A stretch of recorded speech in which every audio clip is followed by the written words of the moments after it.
Ako si Santos Oyan. Nakatira dito sa Benguet, isang visual artist. Alagad ng sining. Ako ang lead artist ng Iyaman Mural. Iyaman means in English, gratitude. Nag-start tong Iyaman Mural na doon pa ako sa Stabosa habang iniisip to. Nakaraang taon, na-awardan ako sa Benguet sa Promising Artist. Kaya itong project na to, ito yung pasasalamat ko sa kanila. Itong Iyaman project ay funded by NCCA. Unang-una pa lang bago kami mag-mural, unang-una yung studies talaga. Yung ocular ng venue, ang hinahanda pa namin is yung paintbrush, safety gear namin, ganyan, barricade ng DPWH, scaffolding, kailangan din namin yung tent para itago namin yung gamit namin. Tinawag ko yung mga kasama ko kasi hindi ko naman kaya ito mag-isa. Sa habang ito, 61 meters.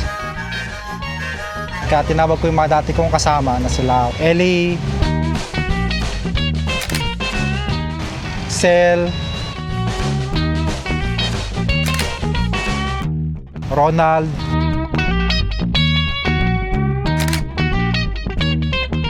and si Pog, si Chrysler.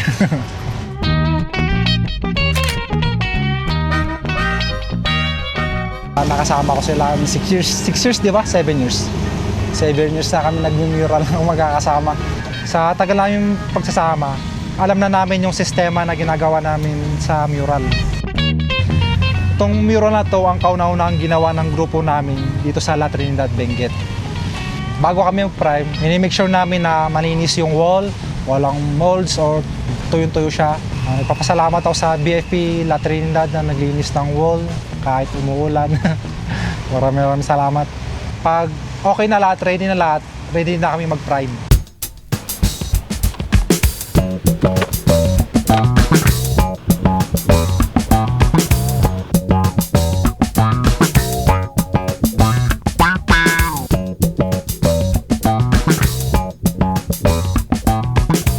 Pag nagpa-prime tayo ng wall para sa mural, mini-make sure natin una yung malinis yung surface ng pader. Kasi hindi naman natin makokontrol kung gaano ka-rough or smooth ito. Meron tayong curing na gagawin after ng priming na at least 1 day. Pero much better kung mapakure mo siya ng mas maayos sa kayong direct sunlight talaga.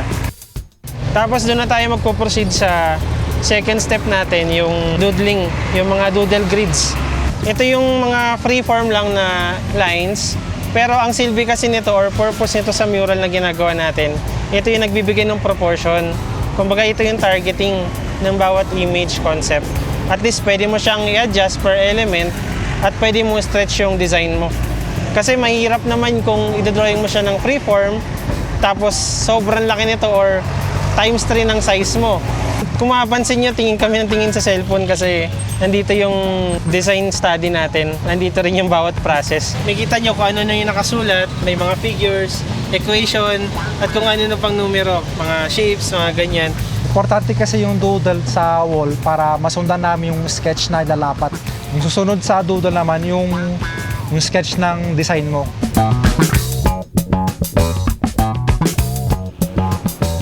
Mahirap yung sketching kasi may tinatawag tayong targeting. Pag medyo sumablay yung target mo dun sa sketching mo, hindi tatapat yung mismong study dun sa design dun sa wall. Pinakamayap sa part na pag-i-sketch yung iba yung anggulo ng pader. Pwede siya ma-distort eh. Minsan sa pagsa-sketch, inaabot ng 1 or 2 araw, ganun. Depende kung gaano kalaki yung wall na lalagyan ng sketch. Mainit eh. Ikaw ba naman dito maghapon? So, minsan kalaban din talaga natin yung araw. Pag nag-work ka, sobra. Hindi mo na napapansin yung araw, yung init. Hindi namin mamamalayan. Minsan, sunburn na pala kami, may mga bungang araw na pala kami. Sobrang init na talagang halos hindi makaya. Mga panlaban namin sa init, number 1, sombrero. And then shades. And then tubig talaga, kailangan tubig. Ayan, break time daw muna. Kailangan ma-rehydrate para Hindi ka mahilo sa taas. Kasi walang tubig, walang buhay. Kasi water is life.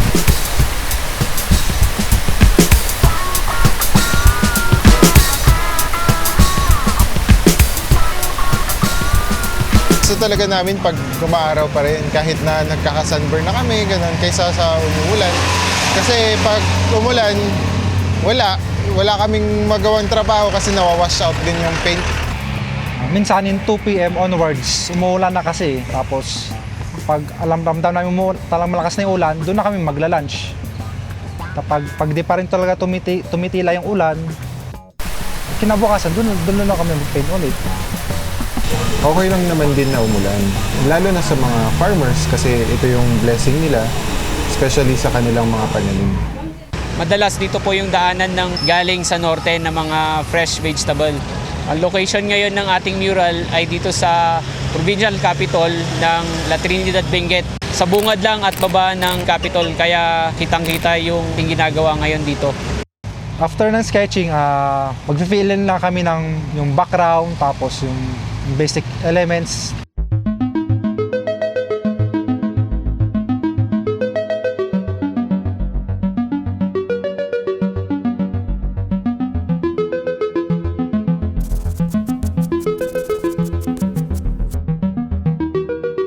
After ng fill-in, ito na yung rendering na ginagawa namin. Yung nagbe-blend, ganyan, bubuoy na yung shapes.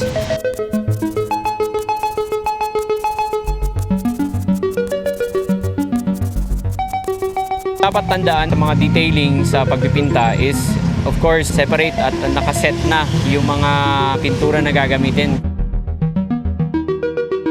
Then, mas madaling makuha yung realistic na approach kapag hindi pa siya dry. Hindi mo kailangang totally i-detail. Yun yung pagkakamali namin noon dahil dinidetail namin noon yung isang image. Pero kapag tinignan mo pala sa malayo, hindi rin obvious yung detail eh. Malalaking strokes yung kailangan para sa mga detail.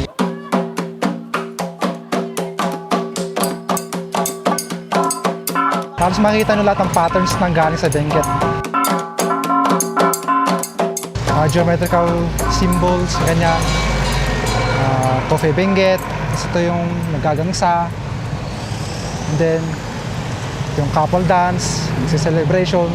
Concept naman ito sa kabilang mural is yung celebration sa watwat sa amin. Watwat is isa siyang karne na niluto mo na asin lang nilalagay mo, tapos i-share mo sa community. Sa tradisyon kasi, pag sabay-sabay kumakain ng watwat, lalo daw tumatatag ang samahan. Dito sa Cordillera, pag nagse-celebrate kami, hindi namin kailangan ng invitation. Basta, pag meron ka nakitang usok na, yun, may ibig sabihin may watwat. Lahat, imbitado lahat. Malagip ko na gijay fox ko, hindi ubinga. Magpasalamat kini Apo Diyos iti amin nga harvest, iti good. Tapos, managrambak na naiduma. Idi awan na ito yung tata. Ganyan bayat ya? Tas na blooming ti kwa. I-paint na. Maliwalas compare dun sa dati na super plain. I-design ti konti igurot mo. Hindi ko kumat at irik niya nga mangbibuyak. Mayat. Inmintas mo tanti view na. Main indigenous peoples ito La Trinidad. Mostly dagito dati ibaloy kang kana ibanget. Dito nga mural, depiction na ti culture ti Benguet. Masapol gamin ngay nga ag iritual ken ag iyaman kani Apo Kabunyan. No awan dayta, awan ti dakkel nga mayumay nga bendisyon kada tayo nga si bibiyag. For us, Ibenguets and Cordillerans, arts has really been part of our life. That's been seen in our rituals, in our practices of daily life. I think it is imperative for us, the younger generations, to also continue this love in the varied arts fields that we endeavor. The Iyaman mural is also very timely and significant to be launched on June 18. Since June 18 was the passing of the subdivision law, which created the provinces of Benguet, Mountain Province, Kalinga Apayao, and Ifugao. And eventually, this made all provinces to thrive in their unique cultural identity and also in sustaining arts as a lifestyle. Mahalaga ang mural na ito in public space para malaman pa rin natin yung identity natin dito, yung kultura natin at heritage. Pinapasalamatan din namin yung values na pinamana ng ancestors namin. Buhay pa rin hanggang ngayon ang tradisyon namin, kultura.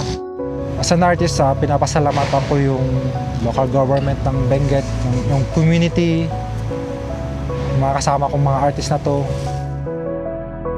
Gusto ko din ipaalam na hindi nalilimitahan ng art sa isang gallery o sa isang four corners na room, kundi makikita rin to sa isang public space katulad ng isang mural. Dahil ang art para sa lahat.